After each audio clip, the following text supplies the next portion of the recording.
Paddington Bear is a popular children's character from Britain who first appeared all the way back in 1958.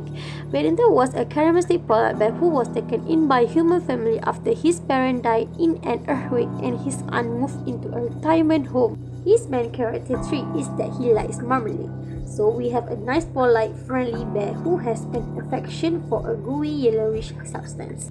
It seems like Winnie the Pooh. The books were very successful and to spawn an influx of merchandise and TV series, up until the of 2014 where it was turned into a live-action CGI hybrid movie that was apparently well-received and profitable enough to be given a sequel 3 years later in 2017. And that's where we begin today. I went into this film completely blind, and how was it? Was it the most spectacular, amazing motion picture ever conceived by man?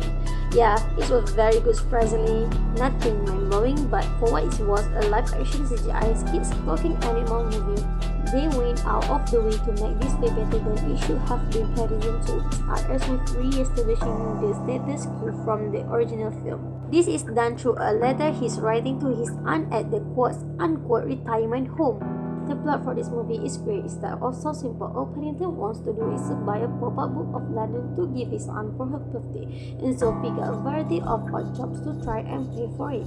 For one night, he witnesses somebody stealing it from the store, and after eventually losing the culprit, the police arrest Paddington with him being framed from the robbery. Paddington is then thrown in prison. Another has to deal with the fact that all his inmates despise him as his family tried to clear his name. So, Paddington 2 is a prison escape movie. After escaping with some inmates, this all builds up to a large-scale action climax of Paddington hopping between movie trains trying to retrieve the box and prove himself innocent. It's just the right level of whimsy that feels perfectly in line with a children's storybook series. The film generally keeps a light-hearted tone throughout, but that makes it all better because it portrays again this harsh setting that all the characters are put in.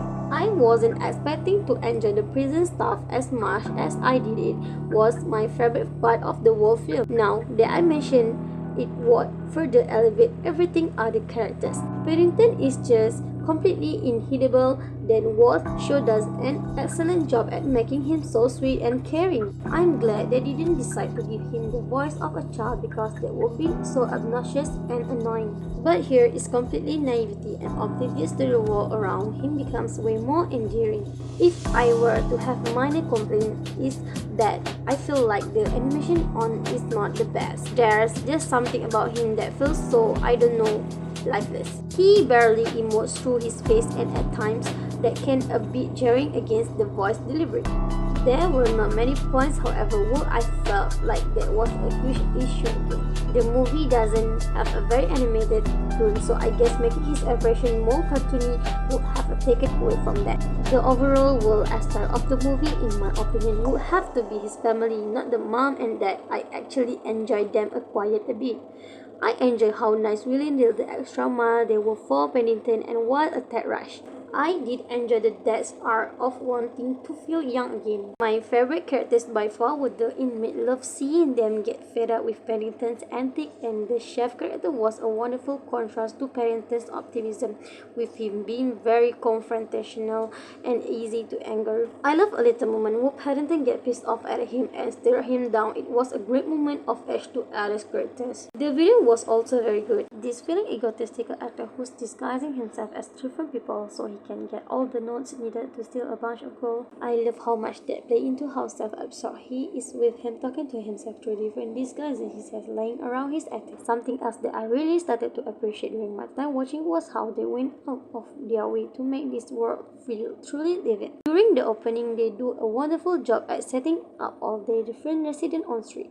We say Paddington say good morning to all these people who he helps during the day. He does a very good job in showing that there's stuff going on outside of the main plot. The filmmakers did not need to include this stuff, but did it anyway is greatly appreciated. Such as the bearded Sheldon having a crush on the newsstand lady and eventually coming out to talk to her. I love that part. It honestly just nice to have a piece of modern media where a group of characters are just pleasant to one another, I suppose. It's just nice to see exact opposite and have a film where most of the characters are simply just nice to one another. It's very idealized and whimsical. It works great. The film's director was Paul King, who previously worked on Now All That Much.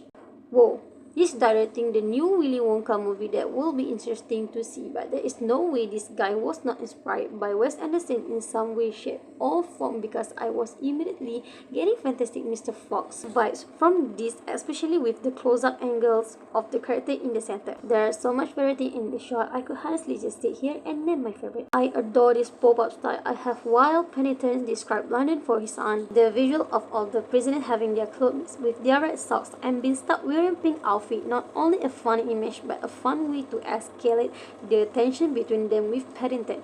There is but rotoscope are nowhere as they relating the event of the robbery. And that is get to this point where I'm just naming this scene like the whole prison escape was so cool to watch. That part felt right out Mr. Fox, I love it. The scene where Paddington is talking to the inmate through the pipe with him becoming sad by the idea that his family are going to forget about him in there. That was heartbreaking, and I very love the visual of the four of them escaping on a hot air balloon that had such a whimsical storybook vibe to it. I'm gonna stop here. There are fear of spoiling more the film because you really should give watch for yourself. But the film ends on a very sweet note with waking up on his aunt's birthday to see that she's been taken over to London.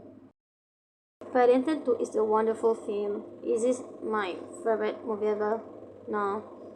Not really, probably not even in the top 10. It's not amazing, and I think that if you go into it expecting the best movie ever, you are going to come quite disappointed. But if you are like me and I just wonder what all the hubbub was about, I think you will come out of the experience extremely satisfied as Paddington 2 is an excellent kids movie that has no right being as good as it is. And I, for one, am very excited to see the third movie coming out in theaters. That's all from me. Thanks for watching.